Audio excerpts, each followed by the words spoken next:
All right, welcome to Mr. Miller's Woodshop Podcast. My name is Bobby Miller, and I am your host. And today we're talking about my summer at Safety Speed. It was such a great summer. But first, I want to thank our sponsor, Safety Speed, for this program. Wouldn't exist without them. They carry, of course, the panel saw. That's their big-time producer. They also have wide belt sanders available in 43 and 37 inch.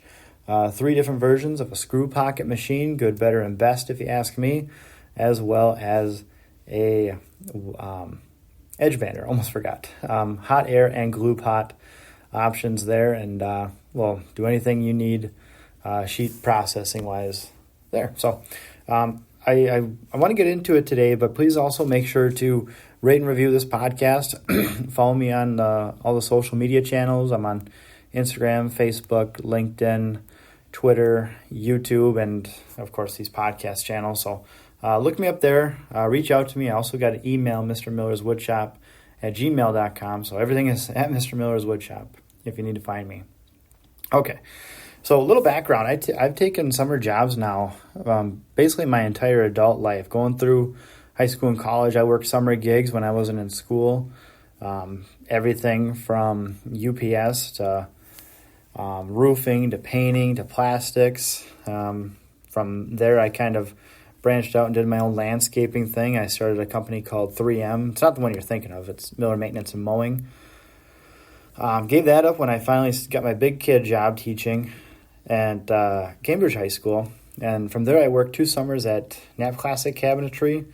I did a summer welding, actually. So at this point, I'm teaching full-time in a professional role, full-time teacher. And so I would take summer jobs to kind of up my game in my classroom. And so the summer I worked at Performance Welding, my uncle actually owns that company, and I was already working for him on the side in the evenings already, but I was told I'm teaching welding next year, and so I let that kind of inform my path of what I did that summer. And so I learned welding from them. Also, mowed their grass and took care of some of the maintenance around the shop. So that was a great experience, and they've all been great experiences. Janish Wood Products last summer was phenomenal experience, learning a different side of cabinetry and CNCs and just drooling over their amazing machinery that they've got over there. But all that kind of came to the culmination of this summer. Looked for different jobs. I was reaching out in talks with Janish of maybe coming back, but not really seeing much fruit there. And so I reached out to a couple other wood shops in my area and actually got offers from a couple other shops to come on board and work for them. And a couple of them had better schedules. Some of them actually offered more, but I was just interested in the Safety Speed opportunity because they're not woodworkers. They make woodworking equipment, and so I wanted to kind of see where that could go. And kind of long story longer in this introduction here, Scott Storick is our department head at Coon Rapids High School, and he's the one who runs our apprenticeship program. And so he got me connected to Brian Donahue, the president of Safety Speed, because they were looking for apprentices to come from our school, come work for Safety Speed, earn a wage, and work in their factory while receiving school credit. And I just think the world of apprenticeship programs, especially when it's done well, like Scott Storick does in his classes. He's not asking these companies to show kids how to sweep or how to work for free. He's looking to get them paid. He's looking to get them actual skilled positions, even if it's totally introductory. They only know a little bit of the software, a little bit of the process that they're coming into. It's kind of putting the training opportunity on the employees. And so that's a really cool thing that my school offers, that Scott works with. And so they've actually had a relationship going back years and years where they had apprentices coming out of Coon Rapids going to Safety Speed, but kind of dwindled down, and they're trying to resurrect that program. And I really don't understand why. Maybe it's divine intervention here, but Scott never asks me to go on these trips with him to these companies to see what they're all about. But he invited me this time because he knew I live and breathe woodworking, and they make woodworking stuff here. And so he invited me with. I got that introduction and got to tour their facility here at Ham Lake, right here in Minnesota, just north of our school, north of the Twin Cities, about a half hour. And checked it out, was impressed.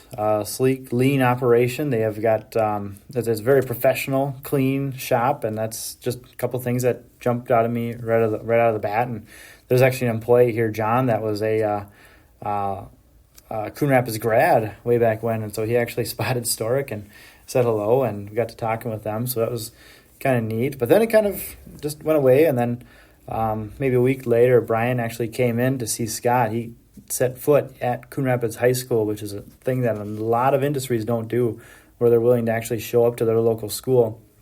Brian did, and talked with Scott, and they just came into my classroom. Scott was showing him around. He's done this to several people who we have apprenticeship partnerships with, and Brian toured my shop, and he saw my teaching method and saw my students working like crazy, and was impressed. And he also got to see the 1982 panel saw that we had at Coon Rapids at the time. It's since been upgraded, which I'll get to later. But took some pictures. Their production manager, Travis, was with too, so they took pictures thinking maybe they'll have some things, tape lines and whatnot they can send to help replace some of the things that have been broken over the last 42 years. And so I thought that was neat. And then Scott told me later that day that Brian was interested in getting in contact with me with training their staff, and that's really how this whole thing started here. Brian wanting to offer some training to his employees in the wood industry, because you can be a machinist, you can be a welder, you can be a salesman, a marketer, and work in that woodworking world, but never have really operated a piece of equipment. And they're the producers that make them, and contact with the manufacturers that are using the equipment. Brian saw a lot of value in training, and so that's what he asked me to do initially. We spoke on the phone, and we had gotten to know each other a little bit. We shared about our families. He's got 4 daughters that are in high school age, and I've got 3 kids myself, and they're all real tightly packed together, and so we had a lot of camaraderie in that, and the small years of diapers and tantrums and sleepless nights. And so it was a good I felt a strong connection from Brian right off the bat right there, because I've got 3 kids under 4 years old right now, and he just said, at one point I had 4 under 4, and I just thought, oh my God, this guy has got to be a saint, and he certainly is, and he's a big time guy. He's the president of this company, but he's just kind of your goofy dad, if you ask me. And so we connected well, because I kind of feel like I'm moving towards that ballpark now anyway. So we get to know each other, and I was actually on my way to another cabinet shop to possibly take the position over the summer when Brian and I spoke. It was like a Thursday or Friday. I called him on the phone and just saw what this could be. I was offering a community ed class at the time. I thought maybe they could fit into that. But I called him, and I told him, hey, yeah, I'm on my way to that company I was telling you about. Might take the job, and we'll talk about scheduling the training around that job. And he's kind of asking me about the terms of the position and the wages and what I expect and what my day would look like. And he didn't make many pitches right there. It was the end of the week, and he's like, I'm traveling this weekend. Just give me till Monday. Don't accept the position until Monday. Let's talk before Monday. And I thought, okay, that's fine. He probably just wants to hammer out timeline, but in reality was that's a job interview. It was a Thursday, because that next day I realized he's offering me a full-time gig. This could be almost like an interview. And so that's the conclusion you probably drew right off the bat, but it took me about 12 hours to figure that out. And so Friday I stay late after school, update my resume, kind of put some things together so I can present myself with my best foot forward. If any of my students are listening right now, this is a way to get a job too. Don't go in just thinking it's a conversation. Be prepared. Have some of the things you're expecting, your pros and cons, your strengths and weaknesses, your timeline. What can you bring to the company? And so that's what I brought to the interview. And I sat down with their marketer, Justin, and Brian for the interview, and kind of discussed some of the other things that they wanted to accomplish over the summer. And I thought, I'm up for it. It's well out of my comfort zone, but like I said, I had other job opportunities too that I could have just taken, stayed in my comfort zone, stayed in woodworking, sanded all summer, stained all summer, go through podcasts and audiobooks all summer, like I've done the last basically 10 summers. But I was kind of thinking maybe this is a different opportunity. And so we kind of talked through what a summer could look like. They were so phenomenal with being flexible. And so I told him like 10 weeks is what I got between the two school years, and I would want to fill every one of them. A big part of my ambition to work over the summer is to pay for my 3 kids and my wife who stays home with them, and my mortgage and car payments and whatnot. And so I struggle a lot because a lot of teachers kind of take the summer and rejuvenate and rest, and maybe it's jealousy, but maybe it's arrogance. Like I find so much that I can bring back to my classroom, even if I'm just sanding countertops for Janish all summer and being the muscle and the driver and whatnot. Like I just get so much out of that. And so I'm sad when other teachers don't take that opportunity, or at least take the opportunity for a week. We had an opportunity last summer where we could take a week, go work for a company and get paid our school wage for that. I took that opportunity, and the company I was working, Janish, was like, "Oh my God, yes, you work for free this week?" I'm like, "Well, yeah, I make more as a teacher." And so they just didn't want us to double dip and make both your employer wage and the school wage. And so that was a win for everybody, because really this is something that I think teachers should be doing. I'm motivated primarily just to support my family, but also because I want to do a good job. I really want to be a good teacher, and I'm coming up on my 10th year in education, and that's teaching education, not like I'm volunteering at some middle school. This is my professional career is entering its 10th year, which is crazy to think about. But yeah, kind of getting back on track here. Let's see. The job outlook was brand new to Safety Speed, so I'll pull up the proposal that Brian presented to me in early June. So the school year isn't even up yet, and it consists of outreach. Let's do some videos, some social media stuff, training our equipment, the 3 days of training like he had asked for earlier. And then I find this so just crazy looking back now. I read this morning. And one trade show in August called IWF, International Woodworking Fair, that you will attend both to help in our booth and to spend a day learning about the industry, your day. And that was just, it's crazy to look back on now, because IWF, I needed 3 podcast episodes just to talk about it. And really, there's probably double that of what I've actually connected with and talked with people. I'm still kind of figuring out this podcasting thing. So I got my notes in front of me. I'm still nervous. It's weird talking in a little room to my phone all by myself. I don't even have a microphone or anything. This is just a phone app and upload and RSS feeds. But yeah, and all that is thanks to Safety Speed. I wouldn't have had the time or the resources to figure that out if not for their marketing team here and their opportunity for me to just sit here and learn and try to do this outreach, because their Safety Speed is connected with all of these partnership industries, the National Woods Board, the Wood Industry Association, and Brian a lot of times is a driving force in making ground between bridging that divide between education, the woodworking industry, and the machinery industry. So that's kind of neat there. And so long story longer, I take the job. Contract is this, we're working 10 weeks, doing all these different things. And so first week, I basically just got trained in, basically saw the operation, got to meet a bunch of the guys and gals in the production plant and up front in the office and everybody in between, and attended meetings. And, it was just a way different experience than training in at a wood shop or roofing or painting, where it's kind of like, here's your job, let me show you, and then you'll do it for the rest of the day. In fact, I kind of fell into that. I was shadowing their shop foreman here, and he's showing me this method that they use to, it's proprietary, so I can't go too much into it, but the spring that brings the saw head back is just a thin strip of metal, and it's turned and twisted and sprung in certain ways, and it's essentially like a little bomb is what Ron was telling me.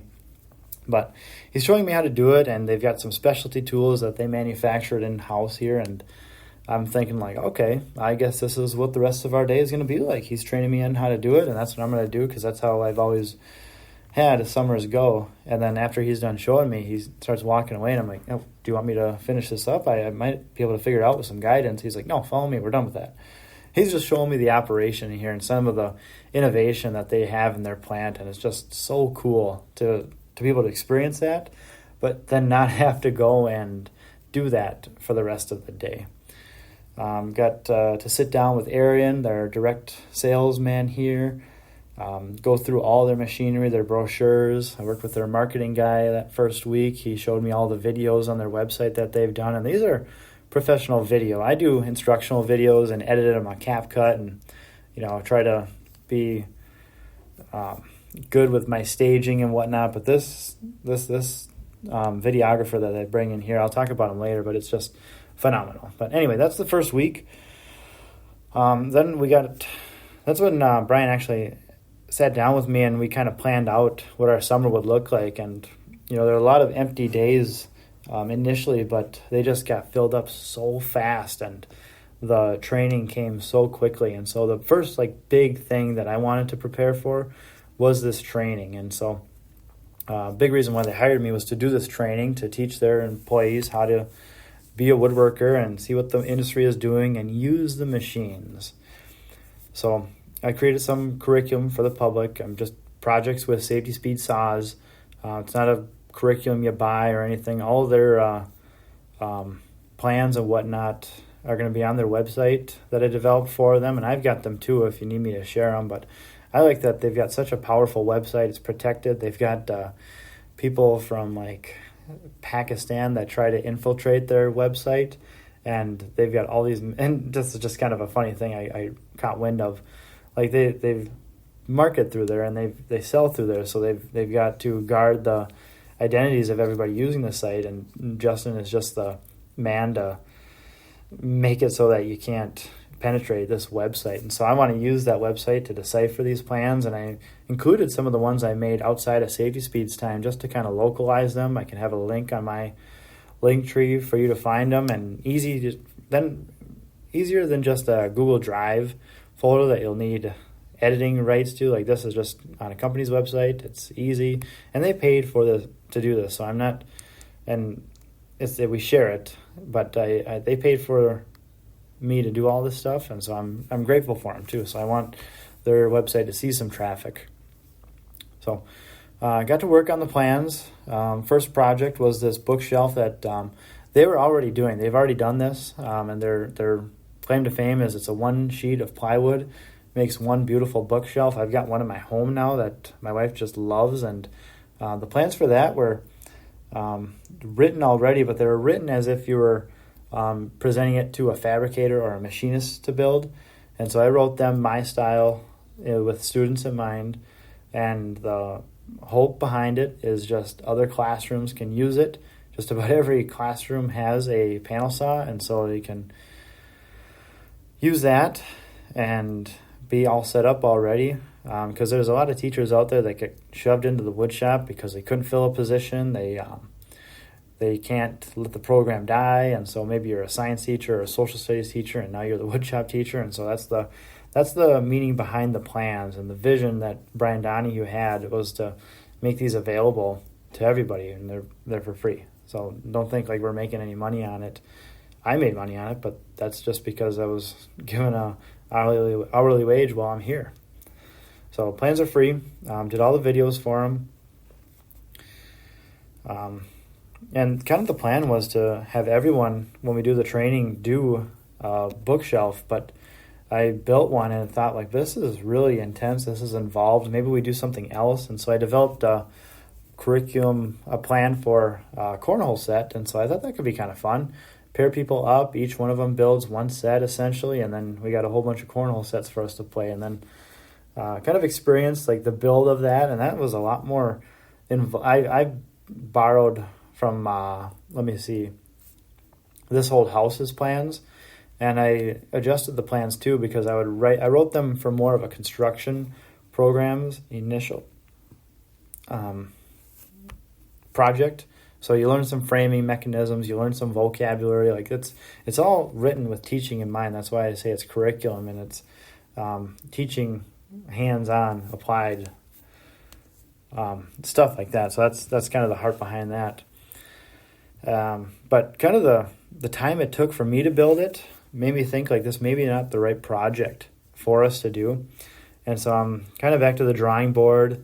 I'm worried about like, what are we going to build for this day? Do we just use the saws? I'm like, no, we actually got to build something. But I'm married, like I said, and so I've got a long honey-do list. I got shelves for the boys' room. I've got plumbing things that need to be fixed and, leaks and whatnot. But my wife most recently said at the beginning of the summer, we need a coffee table. Wouldn't a coffee table be nice here? We got nothing to put our snacks on. Our drinks just got to hang out like in the corner of the couch. Like, we need a coffee table.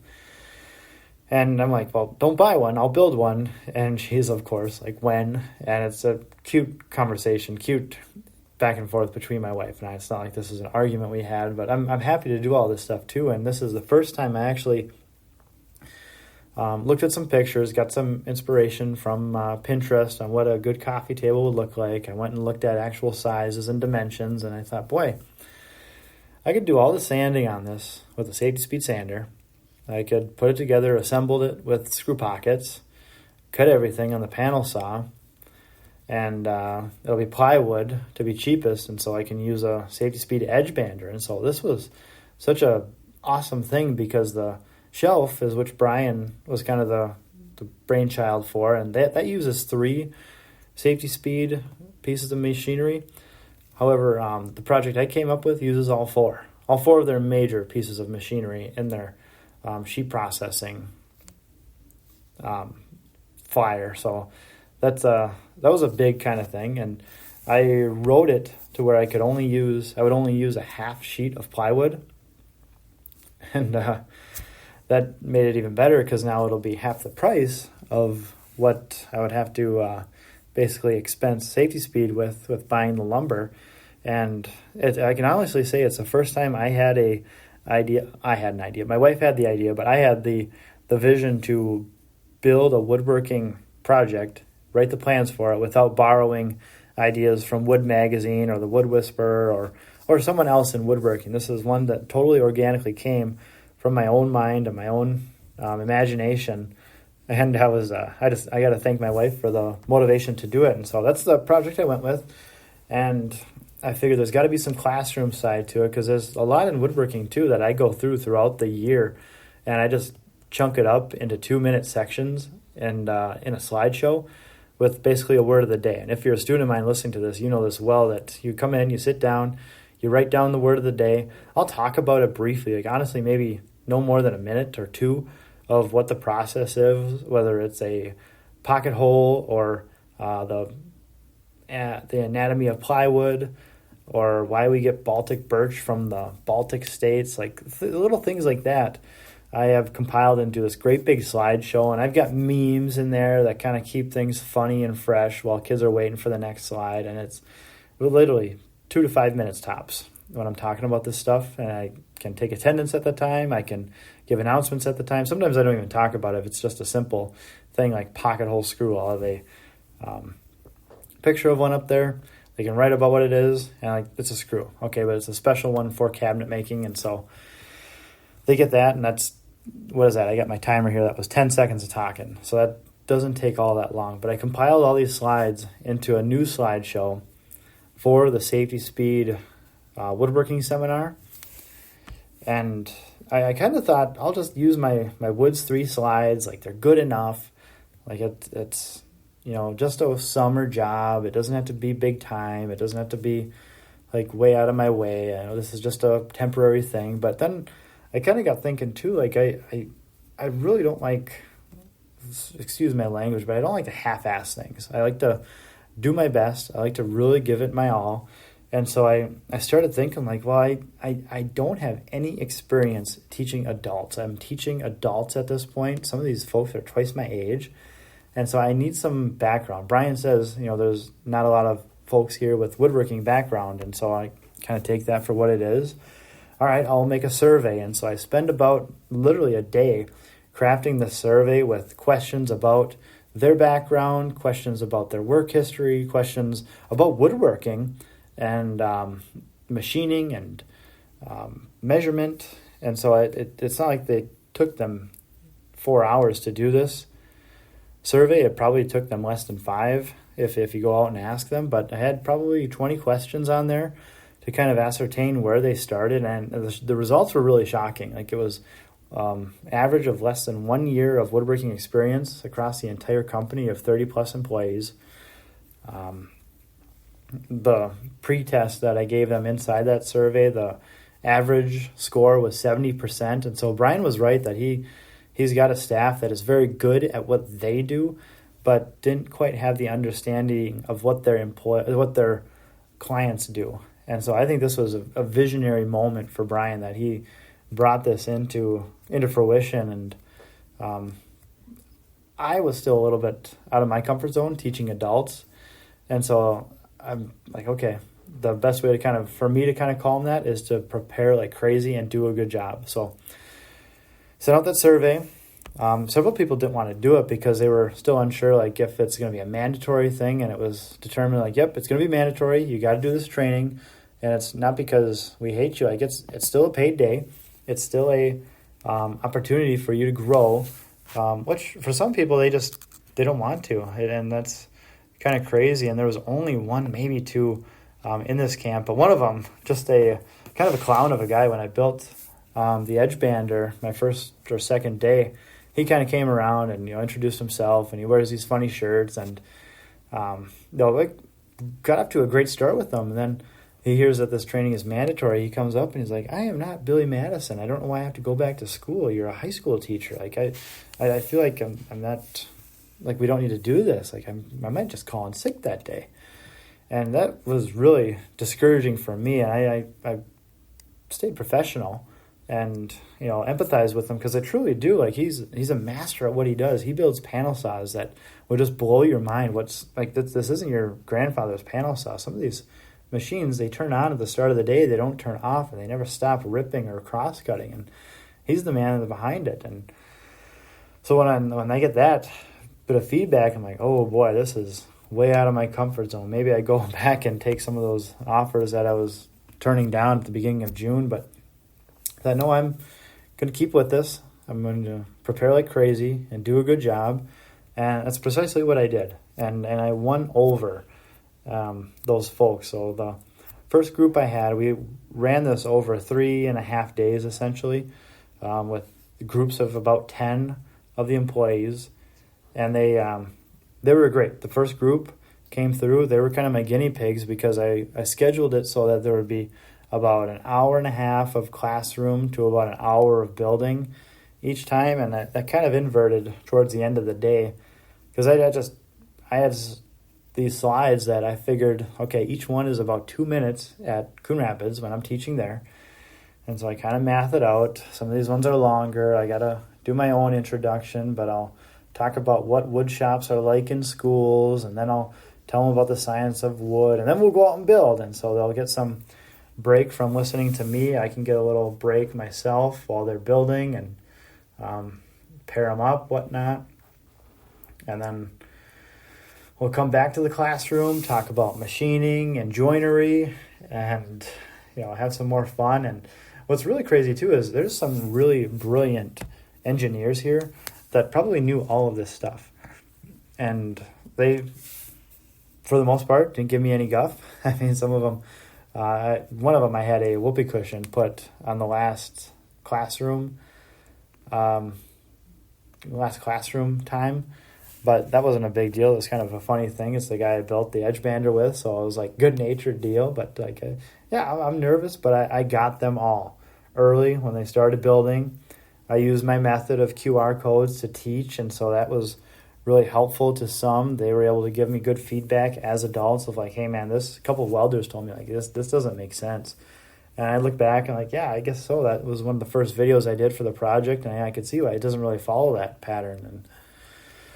And that was a lot of work, honestly, to put the videos together. Probably took me 3 whole days, and then maybe another day of editing just my own.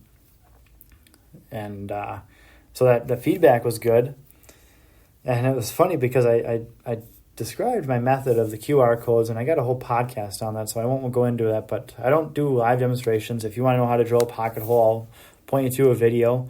And that's beyond safety training. Safety training, I even here, sat down, made sure everyone has their safety glasses on, told a little story about when I got shot by a nail gun, and so that's why you wear safety glasses, and it's funny, and so I get them there. But then when you want to know how to put your legs together using the pocket hole method, that's the video. That's the time for the video, because once you're ready to go with your parts, load that video up, and you can do it right alongside me. It'd be like if you and I were right across the table from each other. And some of them really took to that, and the ones that did, even as adults, even as master fabricators and welders, they did well.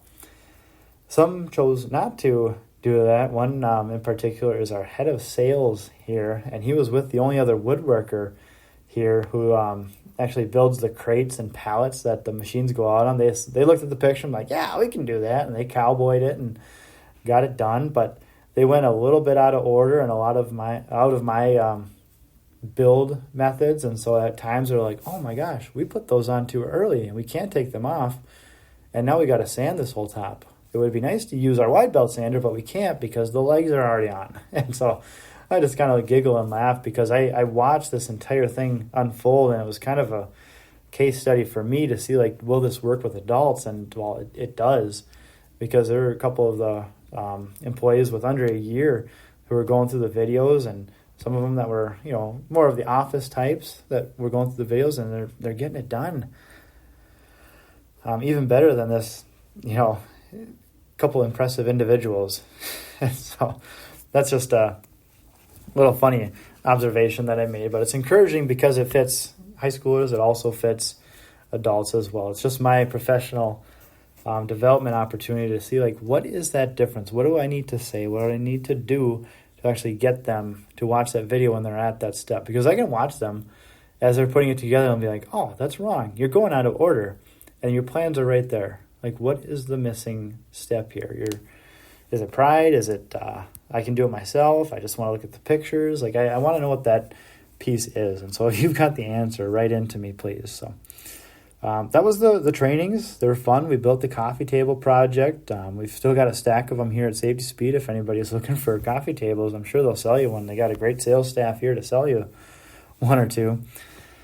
But I also did a survey at the end, and that one, the test scores were all right about 100%. There were a couple knuckleheads that missed one or two. One of the top people in management actually missed one of the questions at the end, and so I had to give them a hard time.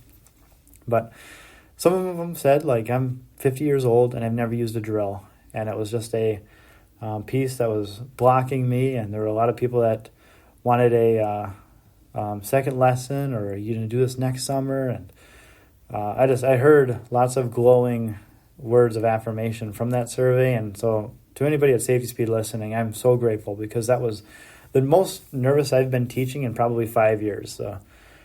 First and second days that I gave that seminar, like, I was almost hyperventilating in the bathroom beforehand. Like, it was a very nerve-wracking thing for me to walk into, and way out of my comfort zone. But so glad I did. So glad that Safety Speed provided me the opportunity, and I think it helped everybody around. I've got another notch in my belt of what I've done, and you guys have got the information, and I'm so grateful. So that's a little bit all I wanted to say about the trainings. They recorded the third round of training for future employees, and so that's cool. If you're interested in that, reach out to Safety Speed. Maybe they're interested in marketing that to other woodworking machinery companies. If you're interested in having your employees know what our employees here now know. I got a opportunity to ride along with customer visits, and so this was kind of throughout the whole summer too. So I went to Blaine High School in Oklahoma, was there as well. I was part of that install crew that went in, and their teacher and I go way, way back, and so it was fun to connect with him in a different capacity. John Almos is that teacher. He was my woodshop teacher back at Spring Lake Park, and he was actually not very happy with the machine, and so we were able to talk him through some of the things on the machine, and some of the issues he had were actually just the bureaucracy of school district and trying to meet those safety codes that aren't really woodworking safety codes, but they're a school, and so they're just kind of covering their own rears that way. And I think that was a good visit. And the Anoka teacher got another sander from us too, and so the two of them got trained in, and I think they're really pleased with some of the capabilities too. Like I prefer just the crank wheel with kids, but this one had a throttle lever and all kinds of adjustments that you can make. But one of the best features of that wide belt, the 43-inch wide belt here at Safety Speed, is there's an ability to lock out that key, that interface, so that kids, aren't messing with any of the settings. And so that was pretty cool to see, and just the other questions and proper use and whatnot and care. And that was a fun trip, really a fun trip. I also went to Viron Holding Company Wood Products, went to Cambium, Northland Woodworks. Their company there is a CMA, Cabinet Makers Association cabinet shop, and their co-owner is one of the top brass at WINC, Women in Construction. And so that is a really cool networking opportunity for me, because we'll look into doing tours there with our students in the future. It's cool that they're looking not just inside their own walls, but they're looking elsewhere too. And the last one too I'll mention here is House Partners. They're out of Isle officially, but they build all their cabinets in Inver Grove Heights down here in the Twin Cities. And I actually connected with him on Facebook. He reached out to me before IWF, wanting to connect and reach out. And they're like 45 minutes from the school, but I mean, just an awesome shop. Super innovative. They got a beautiful Shop Saber CNC machine, and just willing to share and willing to, reach out and be all these connections. While we were there, he was edge banding a whole bunch of stuff and running a CNC machine while giving the tour with a couple of the other employees. And they're basically a 3-man crew from what I could see, but like they're putting out millions of dollars worth of cabinets every year. And like that's cool, and I want kids to see that. Like, you don't have to go to this great big company. It can just be you and you and your dad and a couple of your buddies, like figuring this out. It's a high skilled skill, but once you get it down, I mean, there's a great opportunity for you to do that. And just about every shop that I went to said that they're turning work away. I mean, you hear all this and that about the economy and the election year, but when you hear it from the shops themselves that they're turning work away, that's an indicator that like the industry here needs skilled labor. I talked a lot about IWF in the other podcast episodes, and so if you're interested in that, you can go and reach out to them. But just a couple other notes on that, like the media opportunity for me to connect with all those publishers, Woodshop News, Fine Woodworking, Woodworking Network. I was on their podcast. I mean, that was just so cool. And met their CEO, Tim Fixner.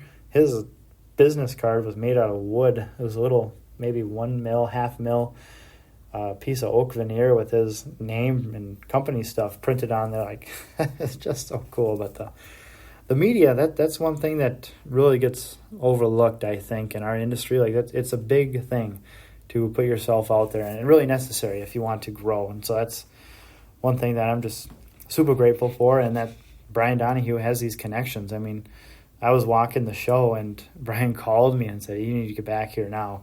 There's a guy that I want you to meet." And he just dropped by the booth to say hi to Brian, and Brian's like, "Okay, well, I got to introduce you to Bobby here, and Mr. Miller's Wood Shop and all the stuff he's got going on." Because I'm hopeful to partner with some of these media operations. I think that would be a great opportunity too to grow this podcast, grow our platform here, just to strike that bridge, bring that bridge of what industry is at and where education is at. There's no talking there. It's just crazy. And last thing about IWF, it's really one thing to travel and be lean. Some of the people that I went with on customer visits, went to IWF, and talked about how they, will pay for any fast food guys are wanting, or they'll shack up into the same hotel room and sleep on the floor and whatnot. And like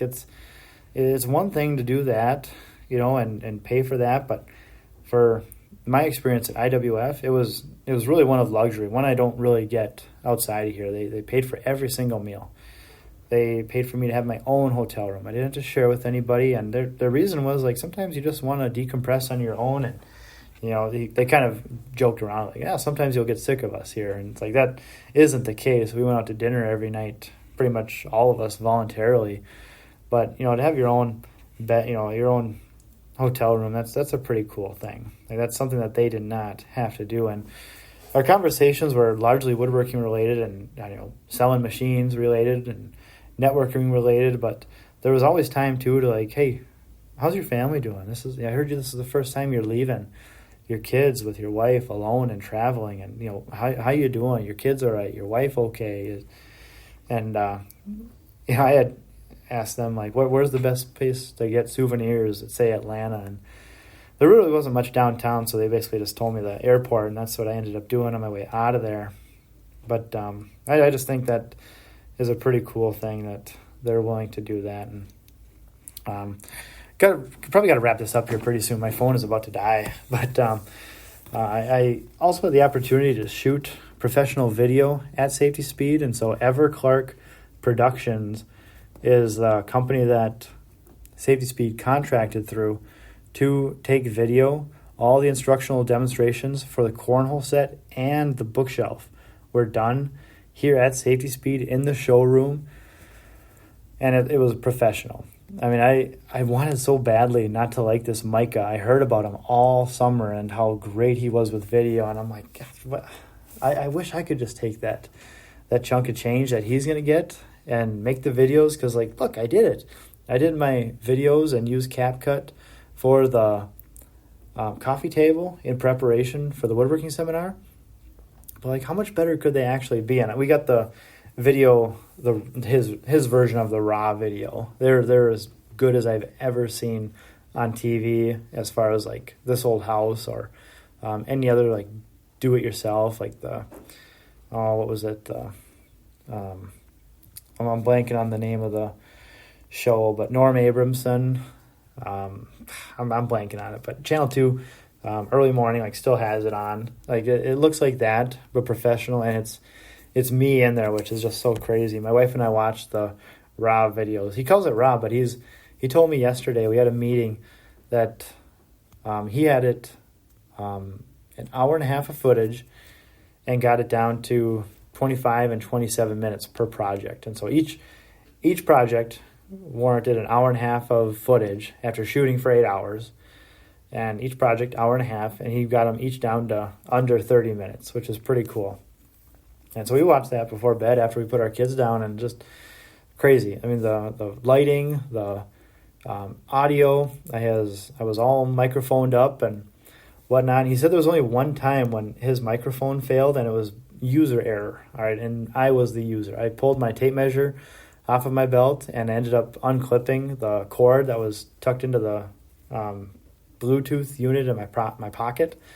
And he said he was still able to make that work from the audio elsewhere and the direct camera and adding text overlays. So that's the professionalism of Ever Clark. If you're looking any kind of factory or production, and he also shoots weddings, like, Ever Clark is the way to go. Like, he did an awesome job. And I say all that too because, like, I'm kind of not sure if I should say this. That first shoot that we did, like, it was the culmination of a whole summer. This is the whole curriculum. It's coming down to this. We're shutting down half the factory for you to shoot. This guy's coming in only 2 days. Like, we got to make this work. The night before, I am unrelated. I'm not nervous or anything, but I'm under the weather, you could say. All right. I went to bed at about 7 p.m. and woke up, and I'm like cold sweats and chills and, in and out of the bathroom. And I go in, I get dressed. I'm like, I think I can do it.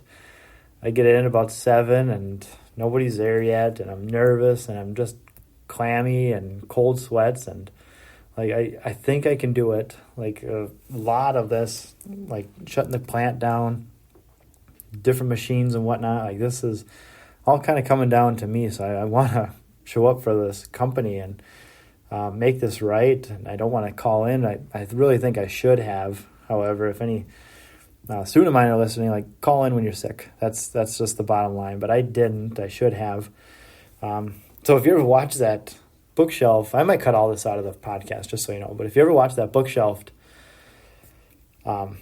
video, like I feel like I look a little bit clammy, and it was the first one we did, and so I'm big time nervous too, honestly. The first shoot that we were going to do, the first like thing is after about an hour and a half of moving machinery so that this thing is staged. I'm a little bit annoyed by that because I'm like, it doesn't have to be perfect in the background. Why are we making all this fuss? And it was perfect, but me and Justin were pretty much the whole labor to make that work and move machines around. And then there was also talk about having a semi-mini staff training for the sales team and production team. And so a whole bunch of employees came out too to watch me, and these lights are so bright, and I'm just pushing the sweat from my forehead back into my hair, and clammy and just shiny. I feel like I'm shiny on the camera on that one. But made the bookshelf, did a good job. I feel like it worked well. My wife is the only one who's ever seen this that I've gotten reports from, but she said that I look like a natural and whatnot, but I certainly didn't feel like it in the time. The second day of shooting was that next week, and we did the cornhole set, and I felt much more ready for that one. And partially because I was healthy, felt really good. And now that I had a little bit of experience in front of an actual camera, not my cell phone or the photography teacher's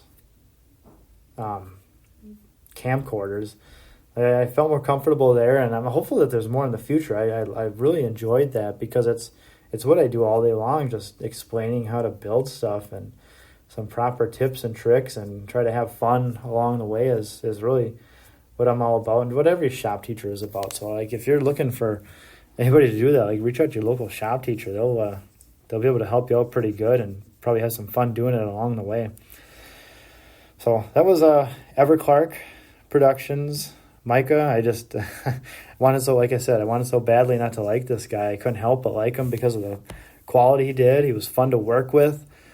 Great guy. He's senior in college at this point, and does all the editing and is getting married. And like, boy, and now he's in a production this fall of Holiday Inn, and he wants to be one of the leads. And I'm like, well, that sounds like one of the best fall productions that I could ever be a part of, or I could ever go attend, and that would be a perfect date night for my wife. And I guess we're going to be hanging out a little bit now.